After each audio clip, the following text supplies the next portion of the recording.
সকালের ঝটপট খাবার বললেই মাথায় আসে ওটস বা পোহা, কিন্তু জানেন কি ডালিয়াও হতে পারে সুস্বাদু আর পুষ্টিকর। আজ নিয়ে এসেছি সবজি দিয়ে একটা হেলদি ও হালকা ডালিয়া রেসিপি। না আছে চিনি, না আছে ঝামেলা, তবু স্বাদ আর স্বাস্থ্যগুণে একেবারে পরিপূর্ণ। চলুন শুরু করি আমাদের আজকের বেলার সেরা সকালের রেসিপি। নমস্কার, পারমিশালী রান্নাবান্না চ্যানেলে আপনাদের সবাইকে স্বাগত। প্রথমে আমি এখানে যে সবজিটা ব্যবহার করেছি সেই সবজিটাকে আমি এইভাবে কেটে নিচ্ছি। আমি এখানে ঝিঙা ব্যবহার করেছি, আর ঝিঙাটা একদম কচি, ঠিক এইরকম ঝিঙাগুলোকে আমি এইভাবে কেটে নিয়েছি। কারণ ছোট ছোট যদি আরও করি তখন তো জানেন যে ঝিঙা অনেক সময় তরকারিতে দিলে খুঁজেই পাওয়া যায় না, তার জন্যেই আমি ঝিঙা এইভাবে কেটে নিয়েছি,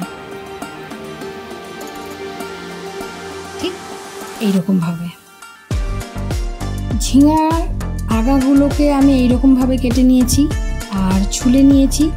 আর আমি এখানে বেশি ছুলিও নি, ওই যে বললাম যে পরে খুঁজে পাওয়া যাবে না, ওই জন্য।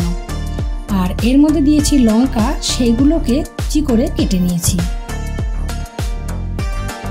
এরপর এর মধ্যে দিয়েছি আমি আলুগুলোকে এইভাবে ছিলে আমি ডুমো করে কেটে নিয়েছি। এরকম ছোট ছোট করে ডুমো করে কেটে নিয়েছি।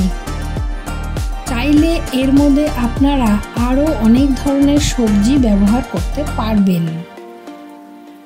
যেমন এর মধ্যে বিনস ব্যবহার করতে পারবেন, গাজর ব্যবহার করতে পারবেন, তারপর কড়াইশুঁটি ব্যবহার করতে পারবেন, তাহলে এটা আরেকটু সুস্বাদু হয়।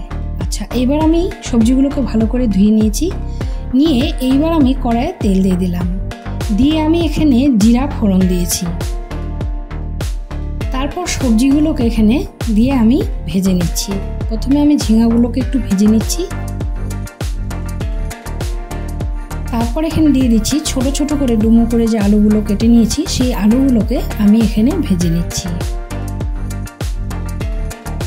সকালবেলা যদি এইরকম হালকা একটা খাবার দিয়ে শুরু করা যায় তাহলে ভালোই হয়।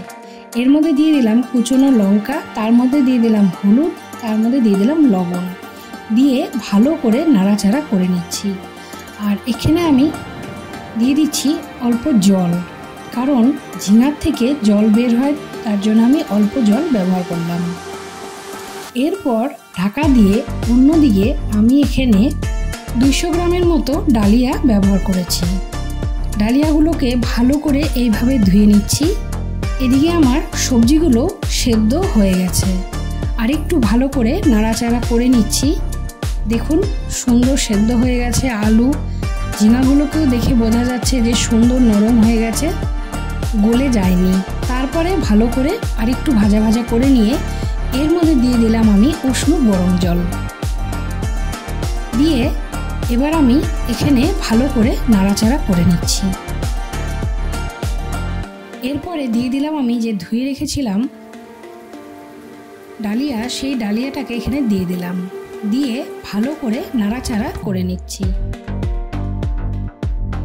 ভালো করে নাড়াচাড়া করে নেওয়ার পর এখানে দিয়ে দেবো ঢাকা। ঢাকাটা উঠিয়ে এবার দেখুন ভালো করে ফুটে গেছে, আমার ডালিয়াটাও সেদ্ধ হয়ে আসছে। নাড়াচাড়া করে নিলাম, দেখুন ডালিয়াটা সেদ্ধ হয়েই এসছে আমার। আর একটু নাড়াচাড়া করে নিচ্ছি। এর মধ্যে কিন্তু আমি আর অন্য কিছু মশলা ব্যবহার করিনি, একদম হালকা এবং স্বাস্থ্যকর, সকালের জন্য খুবই ভালো একটা রেসিপি। আপনারা ট্রাই করবেন এবং আমাকে বলবেন যে কেমন লাগলো। এবার ঢাকা দিয়ে রেখে কিছুক্ষণ পর সেই জলটা এইরকম হয়ে যায়, একদম শুকিয়ে যায়। এইভাবে প্লেটের মধ্যে আমি সার্ভ করলাম। এতক্ষণ আমার সাথে থাকার জন্য অসংখ্য ধন্যবাদ। লাইক করবেন, শেয়ার করবেন, সাবস্ক্রাইব করতে ভুলবেন না।